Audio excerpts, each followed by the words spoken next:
Hey, credit heroes. We have a very, very special guest today. Credit repair industry veteran Troy Hitt is here. He built a credit repair business doing over $1 million annually with over 1,000 affiliates. And today, Troy is going to share some amazing real-world examples of how affiliate relationships can really grow your credit repair business. So you better stick around.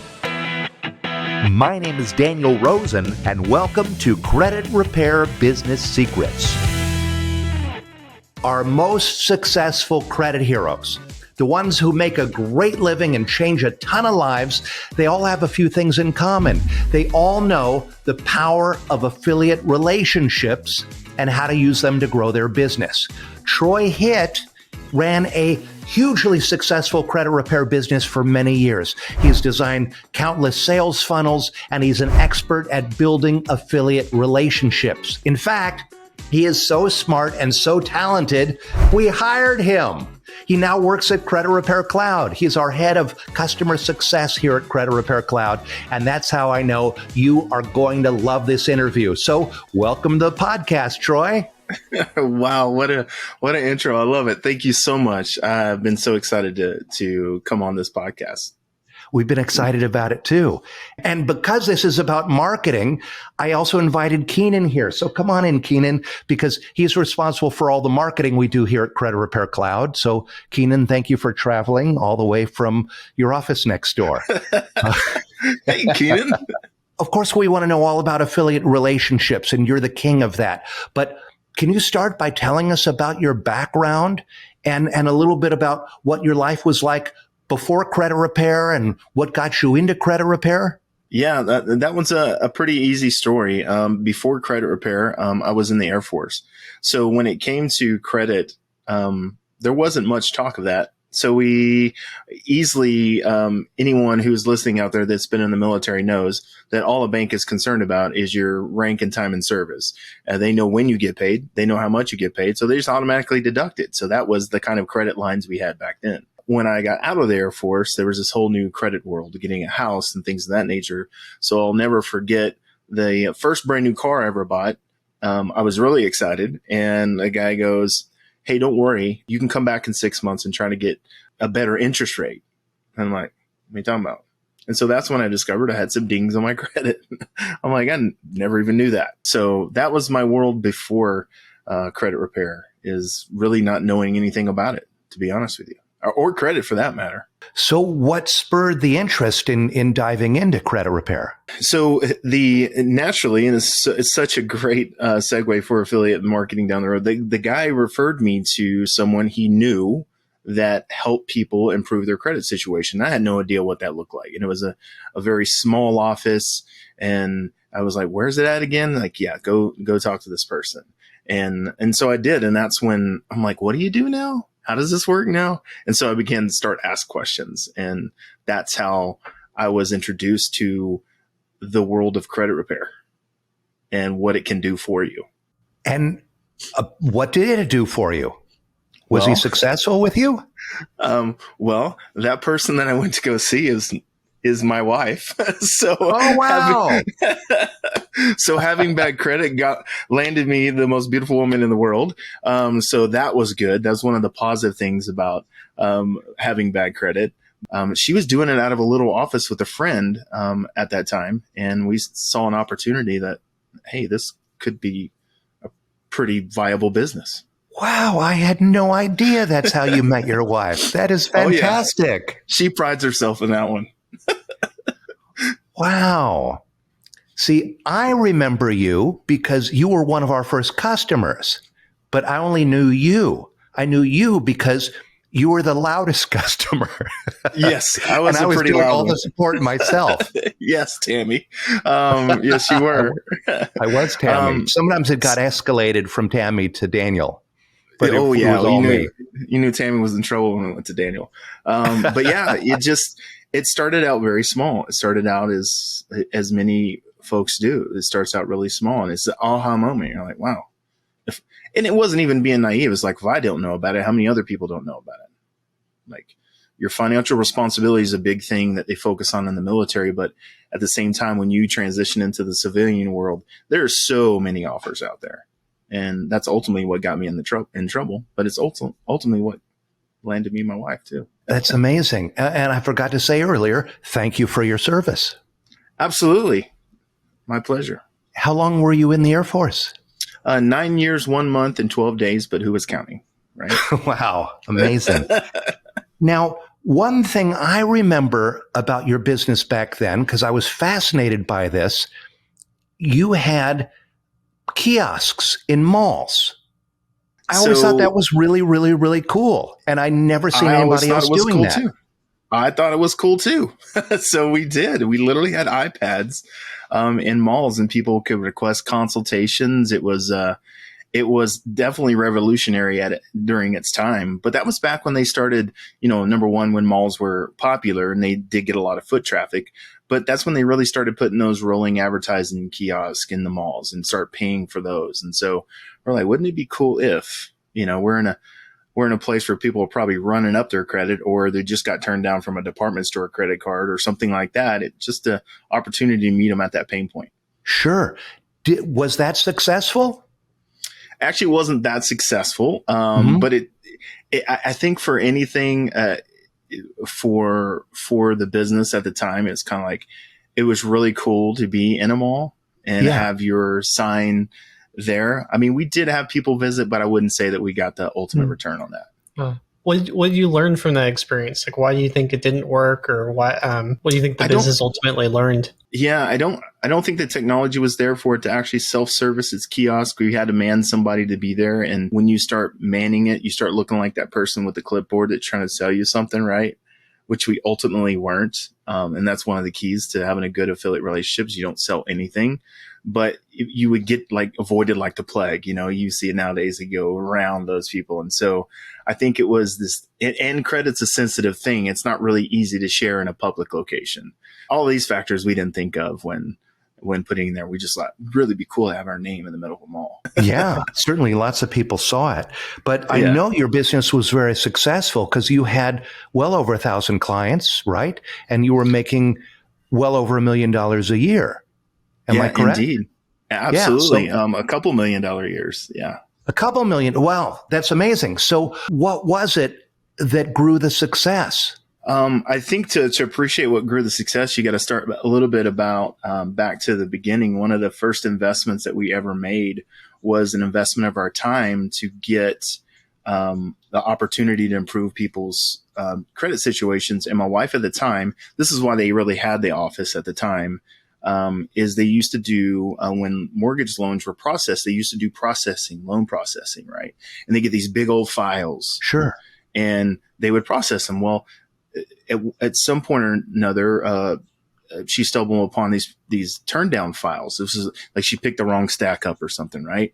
And it was like, well, what can we do about these? And then that's when it opened up and had that one relationship that opened up the potential of improving everyone's credit situation. But that one relationship obviously wasn't gonna, build a business. So we had to put our name out there. I remember we paid $300, which was a lot of money to us at the time. And we got a billboard and we put it at the high traffic location. We put it at the end of the road with neon letters on it. It's like, need your credit improved or something like that, and had the phone number. And then that began our first ever marketing effort in the very early stages. But that one relationship is what allowed us to do that, is to invest money back into the business. So Troy, I know you have a wealth of experience with affiliates. I would love to know, before we get into the tactics of how to get affiliates, but explain a little bit from your own perspective, why were affiliates important? Why should credit heroes think about creating relationships with affiliates before we get into the tactics? Yeah, the most important thing, and especially when you're starting out,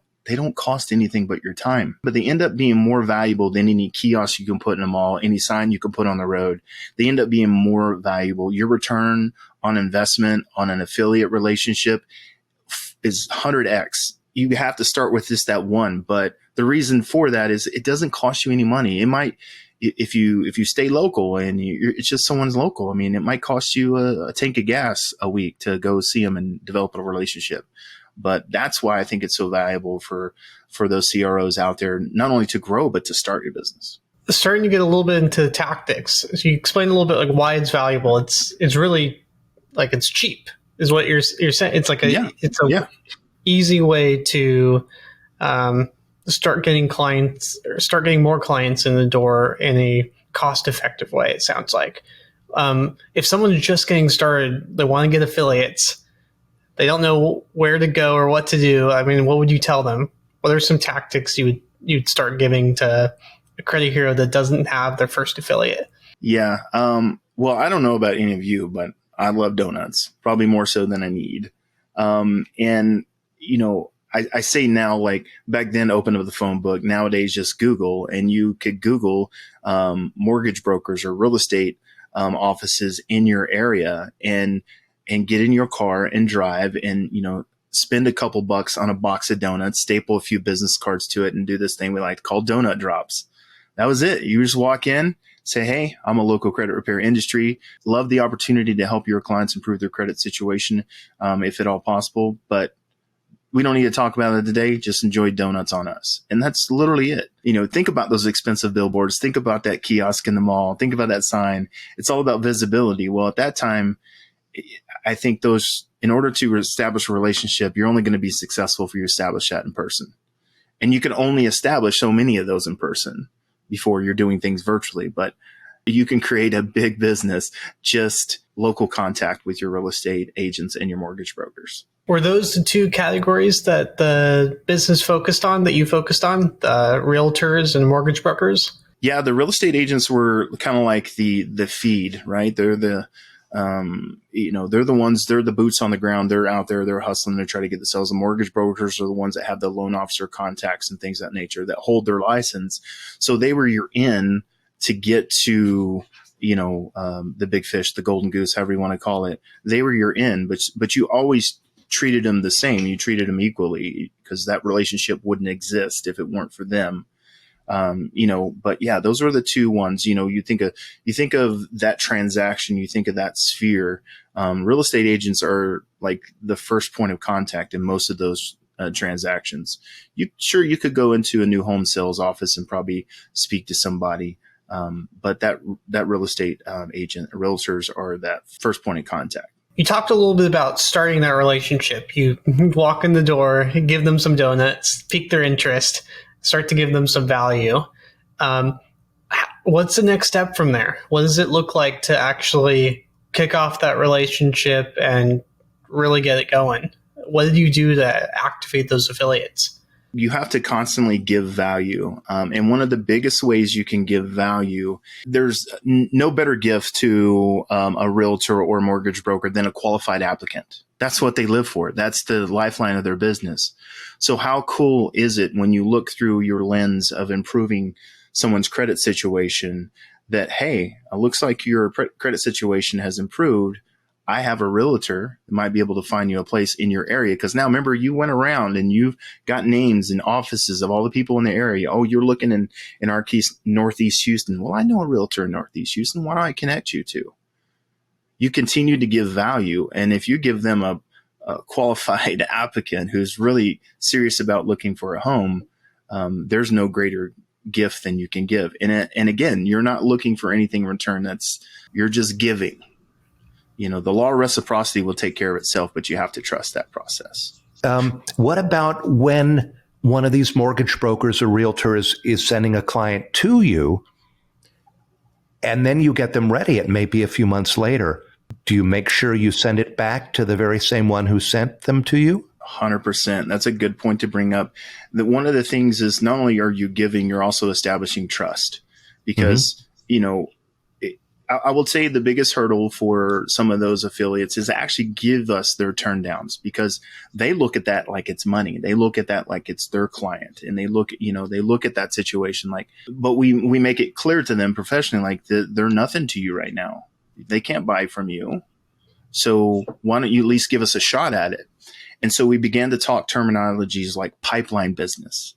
We're not talking referrals, right? Referrals is a big name it's given, it's overused.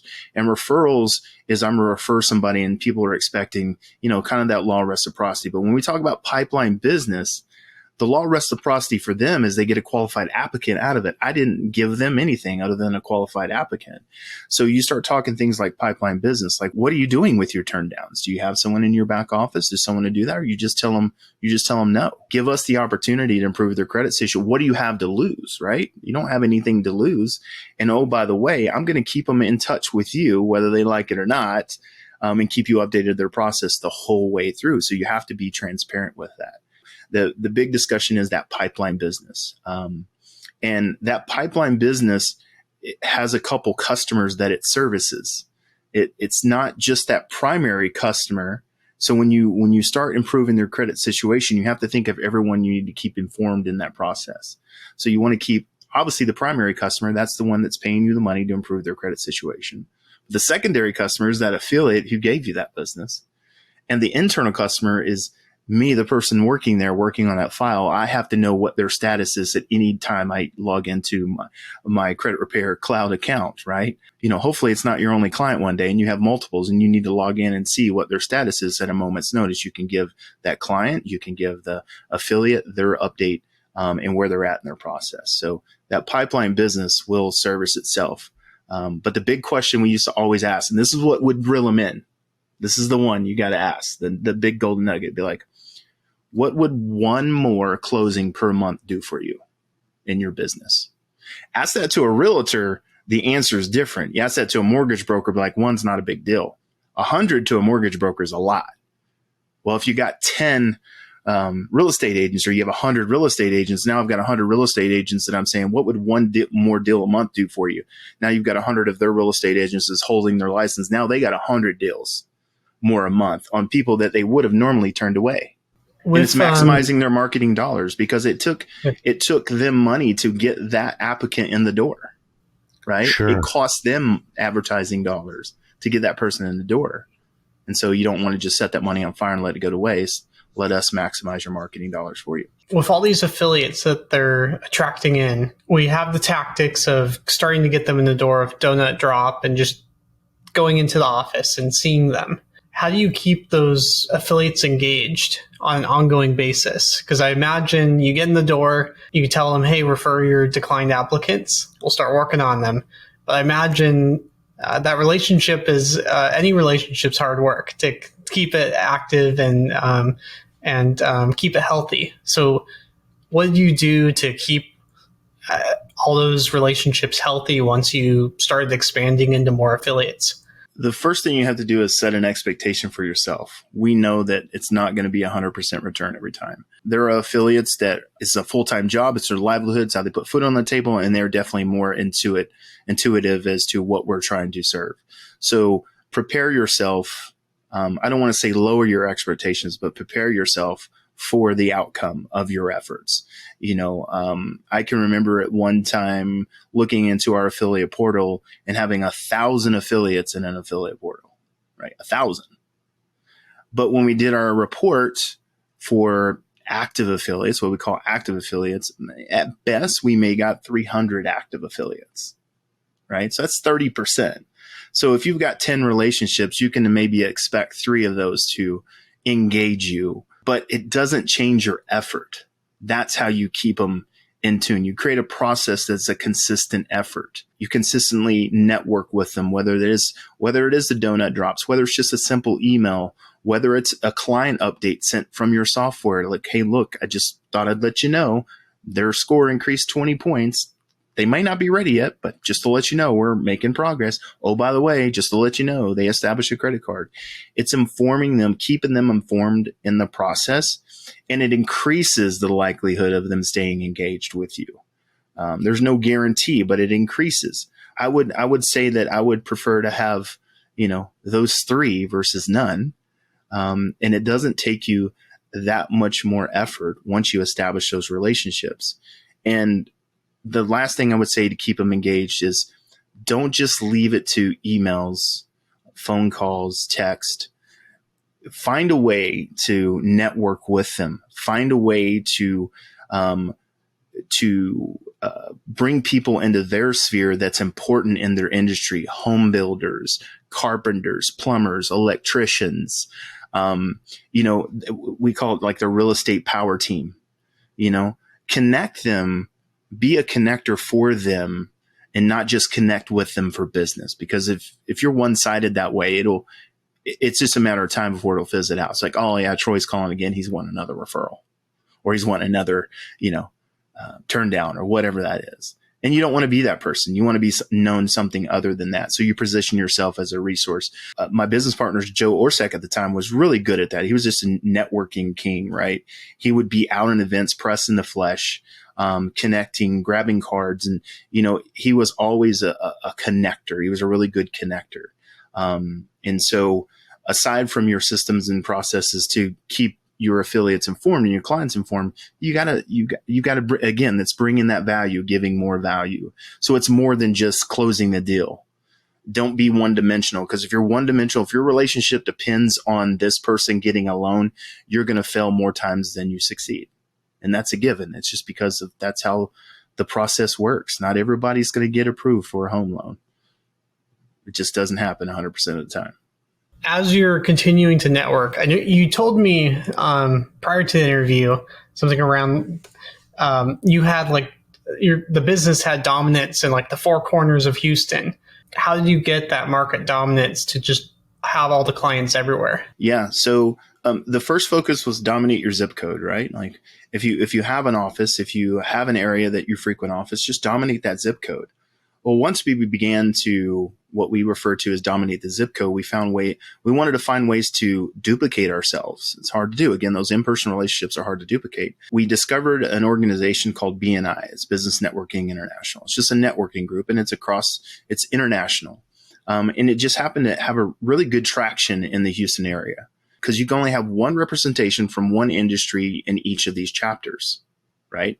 So if there was a credit repair person in that chapter, you couldn't be in there. There's going to be a real estate agent in there. There's going to be a mortgage broker in there. There's going to be a plumber. There's going to be a carpenter. There's probably going to be all those things I mentioned.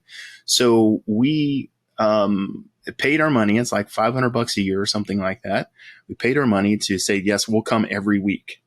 And so we were a member of 4 chapters at one time and begin our networking process of being present. Again, we only have a certain small pool of money when you're just starting out. You're like, okay, well, $500 each, that's $2,000. That's a lot of money for all of us to do that. But we get to meet every week with our sales and marketing team for an hour and a half a day and let them know the type of person we're looking for, what referrals we want. And in return, we get to do the same. I would say that was probably the big catalyst that took our affiliate program to the next level. There was only so many donut drops, right? You can do. There's so many times you can go and pass certain things out. We still did those.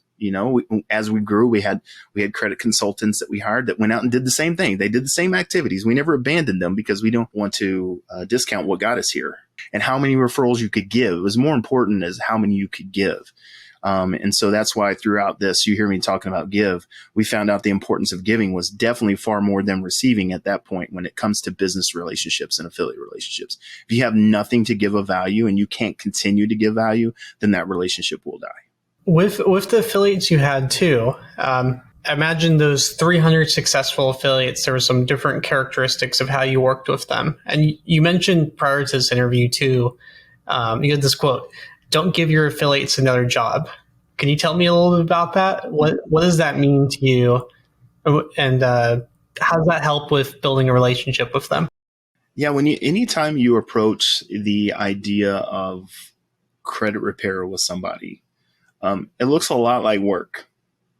If anyone's ever sat down and done a credit consultation with a potential client, you can see the angst on their face. Like, oh, this isn't, I come in and get it fixed situation. No, it's not. It's an investment of your time too. So not only does it look like a lot of work by the client, again, we've got 3 customers we're serving here. So your primary client, it looks like a lot of work, but also your secondary client, your affiliate looks a lot like work. So they don't want a job. I'm not trying to propose a job. What I'm trying to do is, can you just bolt us onto your process and we'll take care of everything for you? You only have so many hours in a day and you're really good at what you do. I don't want to take away from that. All I want to do is add to that. You make it as easy as possible for them to give you the opportunity. And notice I didn't say easy as possible to give you their turndowns. Make it as easy as possible for them to give you the opportunity, because all you're looking for is the opportunity to improve one client, improve one person. Because once you have that opportunity, you will treat that like this is it. This is my audition. This is my one shot. And you take it and you run with it. And then they get to see everything that you're doing. And then they're going, well, man, I wouldn't have time to do any of that. And I'm exactly right. I'm not asking you to do that. I'm asking you to do this one thing. And that one thing is just give us the opportunity. Talking about making that process as easy as possible for the affiliate, how did you as the credit repair business make it as easy as possible for them to have it as a bolt-on? In most larger offices, there's a front desk person in a lot of offices, right? And we develop a relationship with the person at the front desk because they're always usually the easiest one to get a hold of.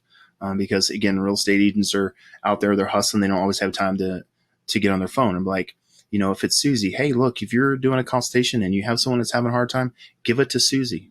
Susie knows what to do with it. Susie answers the phones all day. She does a lot of administrative stuff.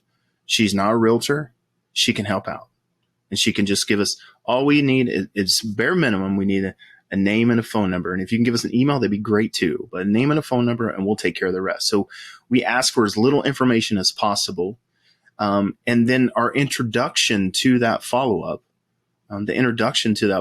was putting them first. Hey, Troy over at ABC Mortgage, just talked to you about getting a home, and we want to help you get there. We didn't tell them about you got turned down or anything like that. We'd like to help you get there. It may take 3 to 6 months. Are you willing to invest that time and to get into your home? And so we made it as easy as possible, and we just took it from there. And we would follow up like crazy because we didn't want to miss out on that opportunity, because it took some conscious effort to give Susie at the front desk that phone number and give it to us, or make it even easier and put it in online, which for some reason was hard to do. They just wouldn't enter it in there and submit it, so it would go into our system. But keep it simple.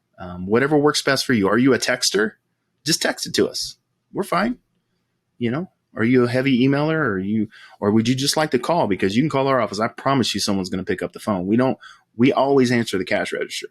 We always answer that. Amazing. You had such a successful business. I'm curious, what percentage would you say of your clients came from affiliates? I mean, it was a huge percentage. Last I can recall, it was probably in the 30 to 40% around that came from referrals. We could always attach it to somebody, and we were very diligent on tracking that. If they weren't directly referred to us by, Susie at the front desk or whatever, we'll be like, hey, how'd you find out about us? We, as a business, you want to know that. There was always a name that popped up, and then we would load that in there. We would make sure that we load that in there because we want to be able to track that. Because it wasn't just a one person job to maintain those affiliate relationships. We needed to know who our biggest referral, who's one of our biggest fans out there, and take care of them. And sometimes they don't even know, right? Hey, Tom, did you know you sent us, 11 people came over last month, looking for their credit? He's like, no kidding. I'm like, yeah, man. Hey, we're looking to take you out to lunch. What's your favorite joint? So it sounds like affiliates were a component of the business. I'm curious, just to help people understand too, what was it like working with a client that came from one of your realtor mortgage broker affiliates compared to someone that came from the internal marketing of the business? Like, what was the sales process like? How different of an experience was that for the credit repair business to work with someone that came from a warm affiliate? Yeah. Well, the closing percentage was a lot higher. I could tell you that. That's definitely the first telltale sign, even though our sales consultant sales process was really good and they were really good. It didn't always come out that way, but the sale was going to be a yes more so than it was going to be a no. So that was the first step. We always knew that those warm referrals, because we're borrowing from their credibility. So if they're a good person, again, oftentimes it's those folks that are hustling out there. They can see that. Their clients can see that. But it also, the reason why I think it was more successful compared to the others, and I'll tell you the biggest difference, but the reason why it was more successful is because we help educate our affiliates on what to say.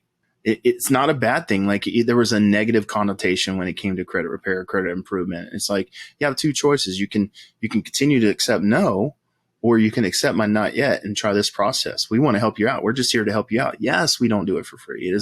It's going to cost you a little bit, but it's definitely going to save you money in the long run. And so we gave them this little script with just a little 3-4 liner to tell, hey, look, it's not a no, it's not yet. I've got some great relationships with this organization. They've helped out many of my clients and they've helped out many others. And I want them to have an opportunity to help you out. Just go talk to them. It doesn't cost you anything. And so that was it. And so they teed it up for us. So anytime they dropped a name, we knew that we wouldn't approach it any differently, but we had a different expectation, versus the tire kickers. Let's just call them that, the window shoppers. Oftentimes they are looking for that quick fix. That is the biggest difference, is when someone's looking to seek credit repair out, they're looking for immediate gratification. And that's what you would find a lot of if they weren't referred over. You'd find those people looking for that immediate gratification.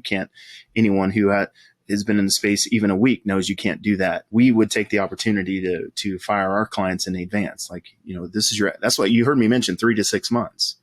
Well, when you tell someone it might take you 3 to 6 months to buy a home, that's worth the wait. But when you tell your people it's 3 to 6 months before you can get approved for a Macy's card, that's not worth the wait. Love to know a little more about another note I took beforehand, which is you mentioned that you had a crazy 8 follow-up process with these leads coming in. I'd love to learn a little bit more about that. An affiliate sends over a lead.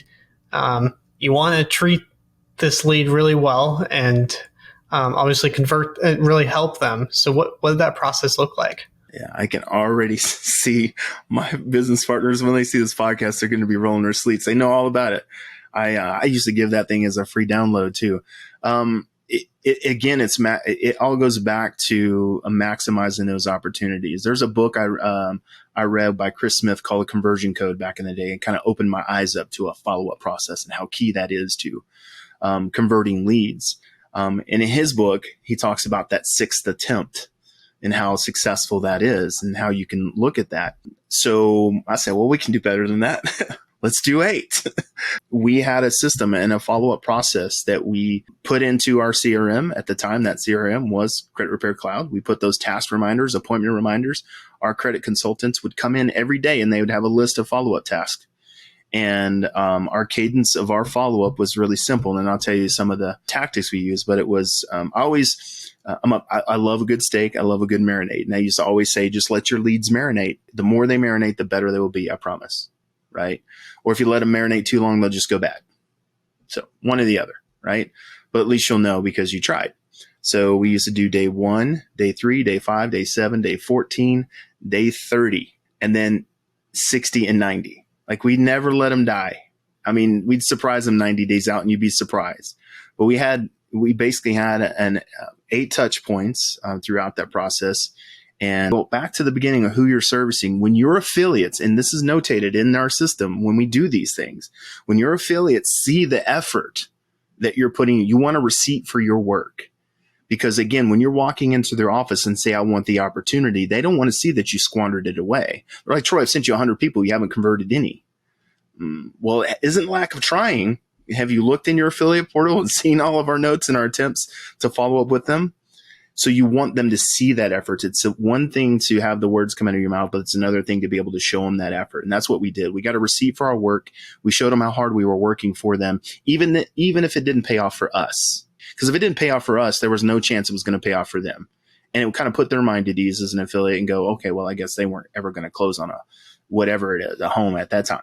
If they were tied to affiliate, we'd say, hey, look, do I need to let Keenan know that you're no longer interested in purchasing a home? That way we can take you off the follow-up list. Kind of that takeaway.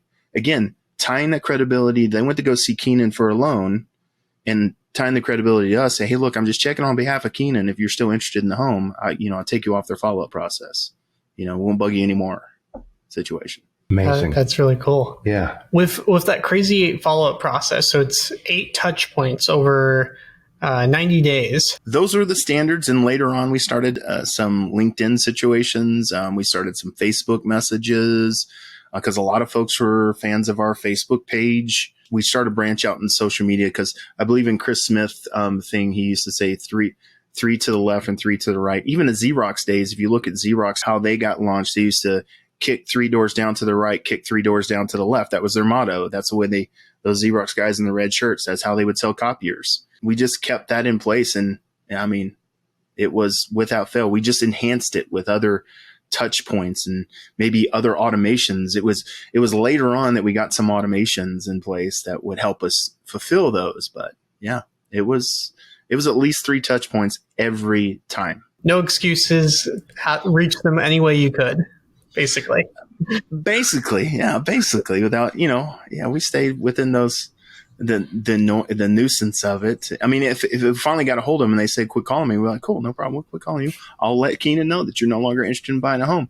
I can't tell you how many times they would say like, well, no, wait, that doesn't mean that. I was like, hey, well, that's the only reason I'm here, is just to let them know that. And then they would either come back in for a second consultation, but we just never let them die on the vine. Our conversion rate was really high. I don't remember what it was, but it was really high.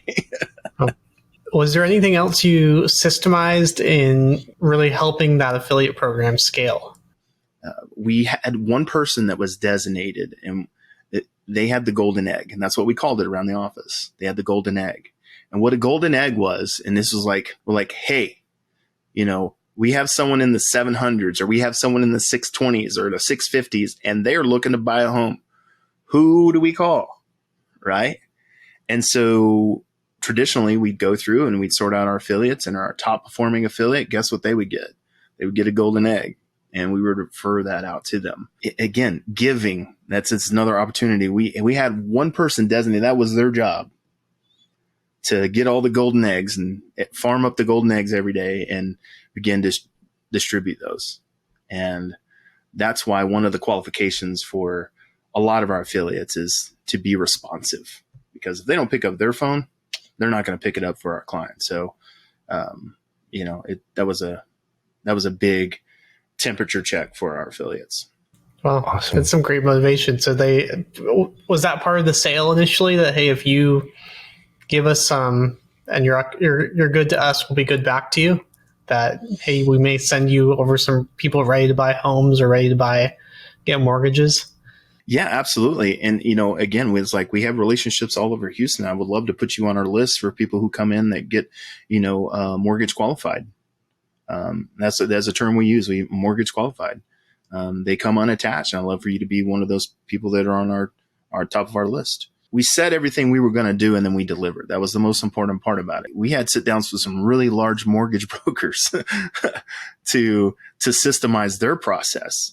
And what's crazy is their systems are not really that efficient. Coming to them with a bolt-on situation, like, this is all I got to do. I'm like, yeah, that's all you got to do. I think this is a little more on the client management side, but I'd love to know a little more about your 5-factor update system, because I think it touches the affiliates too. So can you tell me a little bit about that? Like what that process was like in the business?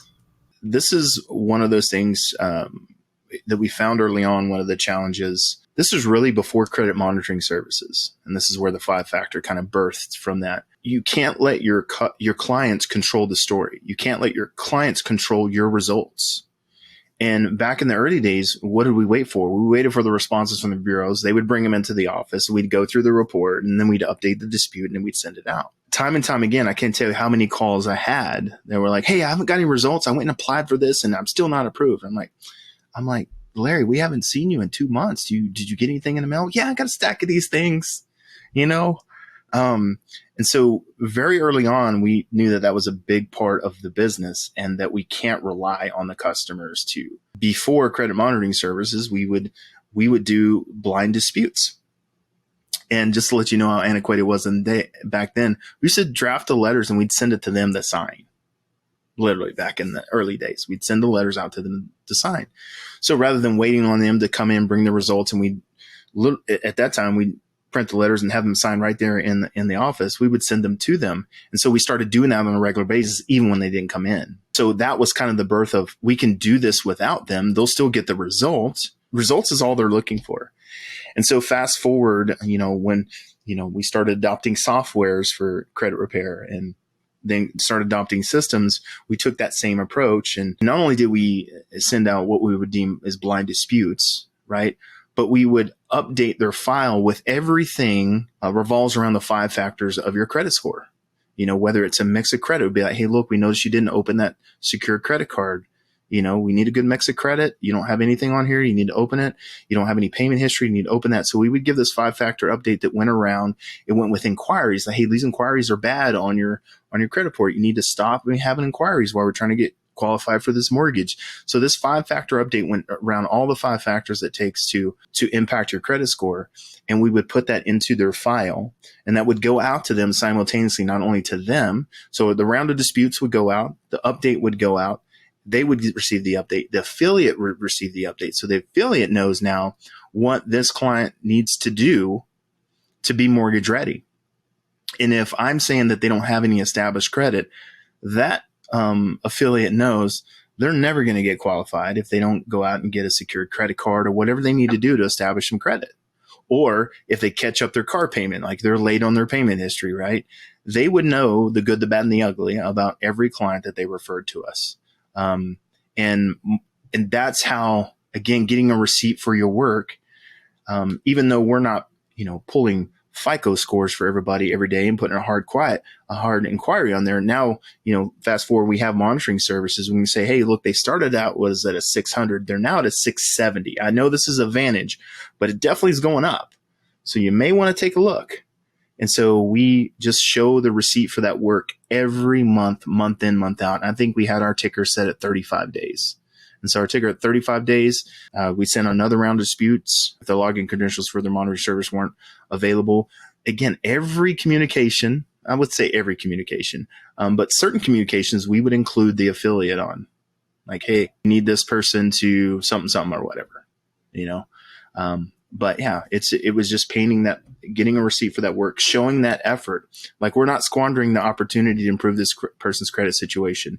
And we don't want you to be blindsided when they come into your office and say, hey, Troy said that I'm ready. And be like, it's not what I heard.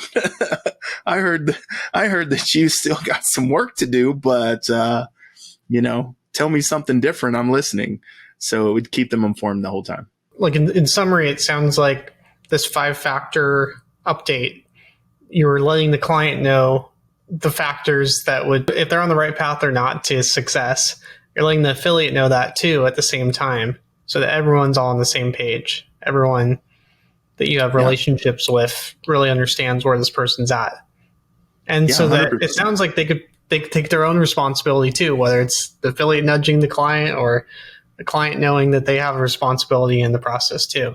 Yeah, absolutely. It's amazing how in some instances, an affiliate would reach out and say, John, it's been 3 months. You haven't established a credit line yet? I thought you were serious about buying a home. You know what I mean? Like, sometimes they invest in that. They put some investment into that because that may be an affiliate who's already seen the benefits of that pipeline business that they've been giving us. And so they're helping us out a little bit.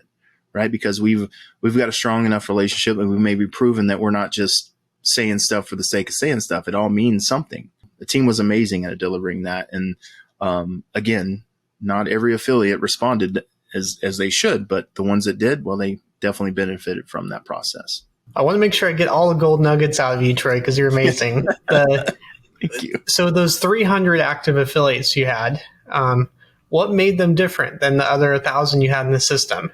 Was there anything else that you were doing with them that really kept them engaged, active, or made you pick them successfully, that made them be the engaged affiliates that they were? Yeah, I think more so they picked us, right? That was the key. Is we would give everyone an opportunity, right? And I think those ones that were more engaged and more active picked us because we proved ourselves.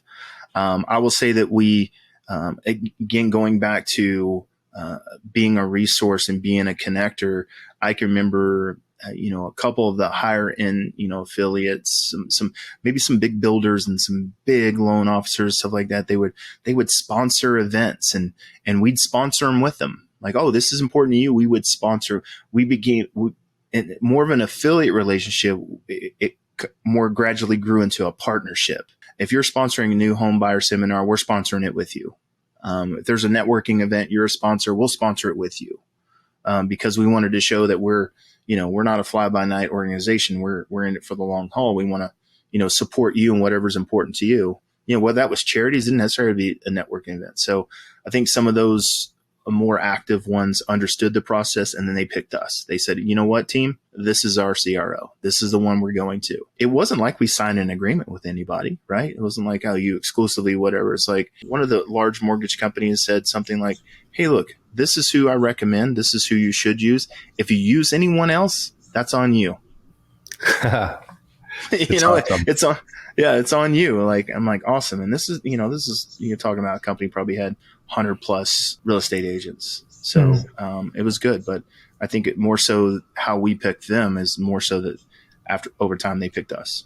Well, sounds like it's a little bit of a numbers game too. You got to get out there and got to get a lot of affiliates, and some of them are not going to work out, but some of them that pick you will end up working and have a good relationship. It's networking 101 when you think about it. There's a honeymoon stage. They got to get to know you. Got to have a cup of coffee. And next thing you know, you're going out to events together. You're having dinner together. And, next thing you know, you got a long-term relationship. You have to be patient and let that process happen. But if you just sit back and wait, well, it's never going to happen. You have to be engaged. You have to be active. And we had that presence to do that. And, speaking of number games, the affiliate pipeline is a number game too. And, those expectations, you send me 100 people. I'm not saying I'm going to give you 100 back. They're going to be mortgage ready. There's too many variables for me to control. As a matter of fact, I don't control any of them, but I just want the opportunity to control this one little piece of what makes them qualified. We understood what it meant to be mortgage ready. We talked to them about down payments, what you would be prepared for down payment. It wasn't all credit driven, right? It would talk about down payments. Like, hey, are you working, saving down payment? Looks like you're going to have $3,000 towards closing costs. That's what John over ABC Mortgage told us. So are you working towards saving that up? Yeah, man, I got like 300 towards it. Awesome. Okay, that's on the right direction. So we knew what it meant to be mortgage ready. And so before we grabbed a golden egg, we knew what it took to be mortgage ready. Like, they checked all the boxes, but like, hey, like, we knew what it took to be mortgage ready. So I think one thing I didn't mention is, like, no one knows their industry better than they do, but it definitely helps if you know too. You're not an expert, but you just have an understanding of how things work. That Sure. way, when you're going out making those relationships and people are talking about, I'm like, that doesn't add up. I don't think that's the way it works. But yeah, so knowing the industry you're going after and the state of that process helps as well. Is there anything else you think credit heroes should know about mortgage brokers, realtors, that make them sound more knowledgeable and better informed as they go into those conversations to potentially partner with someone, to make them feel more comfortable as they get in that room with the potential affiliate?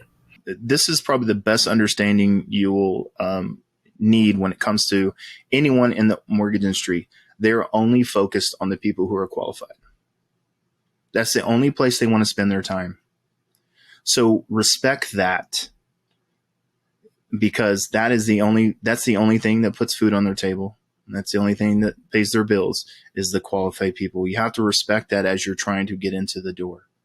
And you can even say it aloud. Say, I respect the fact you're only interested in closing qualified deals. But I also respect the fact that they're not all qualified, right? So just know that is really, and take advantage of any time you get with them to sit down with them, acknowledge their pain, provide a solution that'll help ease their pain a little bit and make their process better. But just know that they're only focused on qualified people. Yes, they are looking for qualified people for you to give them back, but just know that that's all they're concerned about. That really is it. And it's okay. That's their job. And you just want an opportunity to do yours. That's it. Awesome. That's really, really, really good advice. Lots and lots of gold nuggets. I knew Keenan was going to pull them all out of me. He's good at that. Okay, so I want to switch gears now, and I want to ask you a few rapid questions. So answer with the first thing that pops into your head. Ready? I am ready.